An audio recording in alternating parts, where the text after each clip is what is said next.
Is capitalism a complete answer to socialism? The assumption is that if socialism doesn't work, then the answer must be capitalism. So all we have to do is listen to the economists like Milton Friedman and those advocates in the media we hear all the time promoting capitalism, pure and simple, and we will have our perfect society. Capitalists are indeed very gifted at generating wealth, but the ideology necessarily leaves a lot of questions unanswered, especially when it comes to globalization and free trade. Economist Milton Friedman extolled the virtues of free trade. Friedman denounced protective and reciprocal tariffs. He argued that free trade necessarily benefits all participating economies.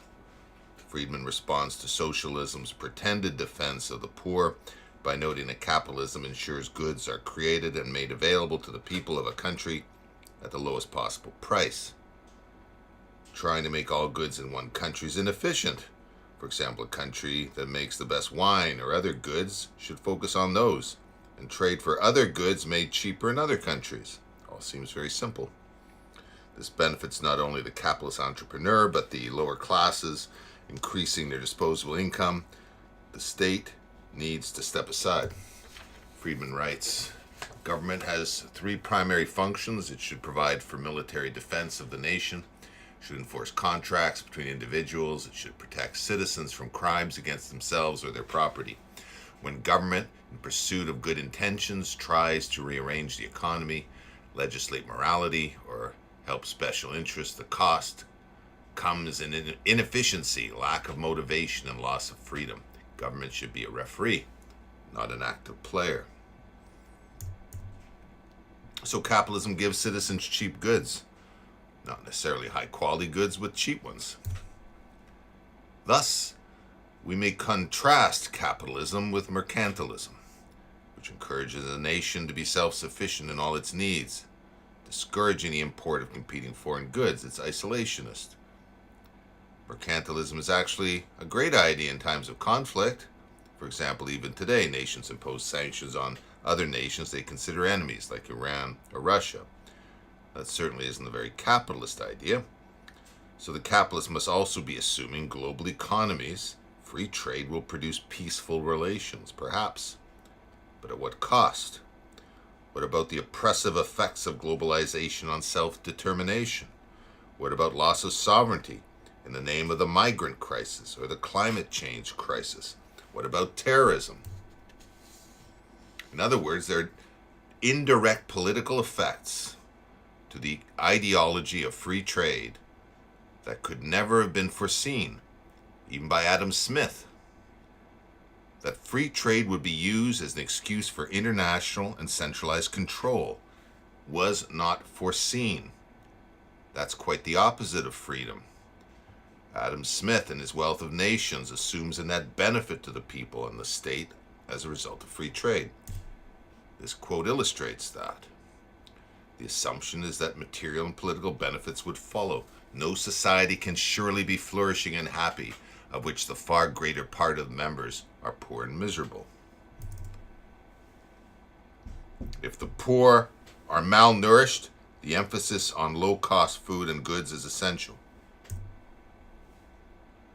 It doesn't hurt that globalization in the 19th century would favor the dominant power, namely England and her navy. Thus, the interests of the poor and the state are the same. Likewise, in the 1950s, globalization makes a lot of sense, especially with U.S. domination. The invisible hand of capitalism has and continues to require very extensive state regulation, domestically and internationally. Globalization post-World War II got a big boost with the Bretton Woods Agreement and what followed. Initiatives carried out as a result of GATT and the World Trade Organization, the WTO, have included promotion of free trade, of course, elimination of tariffs, creation of free trade zones with small or no tariffs, reduced transportation costs, especially resulting from development of containerization for ocean shipping, reduction or elimination of capital controls, reduction, elimination, or harmonization of subsidies for local businesses, creation of subsidies for global corporation, harmonization of intellectual property laws, and international recognition of intellectual property. But I have to say there's a monotony to the capitalist response to every economic and political crisis and development. Poverty in agrarian Europe, yes, capitalism was a solution. 19th century slave labor. After a few ameliorating laws, we're back to capitalism. Anarchists and socialists, World War I, the Bolshevik Revolution. Again, capitalism is supposedly the answer. Fascism in World War II, capitalism is the answer. World communisms, the 60s counterculture, we're back. We keep hearing that this is going to create and solve the problems. It's going to create a perfect society.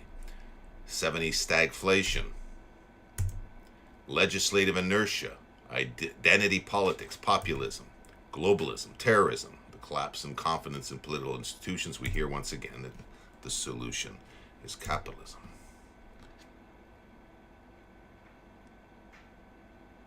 Capitalism is evidently an incomplete system. We must support freedom and commerce, but is the state really to remain passive in the face of forces that threaten its very existence, and to which capitalism has no answer?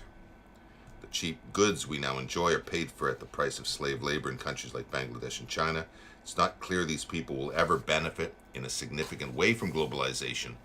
The dead due to unsafe work conditions, such as when a factory collapsed in Bangladesh, certainly will not. This is a warning sign that something is amiss in this system. Further, what if our blind love of free trade and globalization produces for the first time net gains against our interest? Net gains to foreign entities that are adverse to our societies and our way of life. Here we have China. Is it in the national interest to indirectly prop up China and its oppressive regime? It may well make economic sense to have our stores filled with Chinese goods, but does it make political sense? This is, of course, a country that is imposing a social credit system on its people.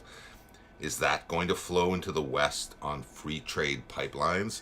And of course, there's the EU. Is globalization simply a tool in the hands of technocrats, like those running the EU, to repress national interests and self-determination areas that have nothing to do with trade at all? For the first time, we have to consider the effects of cheap goods on the quality of our citizens. Are these cheap goods and toys acting like the Roman bread and circuses, keeping the masses politically docile? Is that what we really want? Increasingly, people care very little about the political issues that affect them and others, provided the source of their addiction, their phones, and their other sources of distraction remain readily available and as cheap as possible. The very cheapness of the products creates a kind of dependency. What indeed is the benefit of cheap food in a nation in which obesity is likely lowering life expectancy? Consider the quality of citizens Canada had, for example, at the start of World War I. As in most of the world, Canada was agricultural. Most people worked on farms and were tough and self-reliant. This is the ideal environment for citizens who will be able to participate actively in government. They were also terrific and willing warriors. What value are the citizens created by this form of globalization? Fat, lazy, and distracted. Let us conclude then by saying we agree. Free commerce is generally beneficial to the public good and a healthy stimulus to innovation. It should be encouraged. But we don't live in a world anymore where low prices alone justify the state being a mere referee, especially in the West. Free people should reject the notion that economic policy must be accepted as inevitable without regard to the political consequences.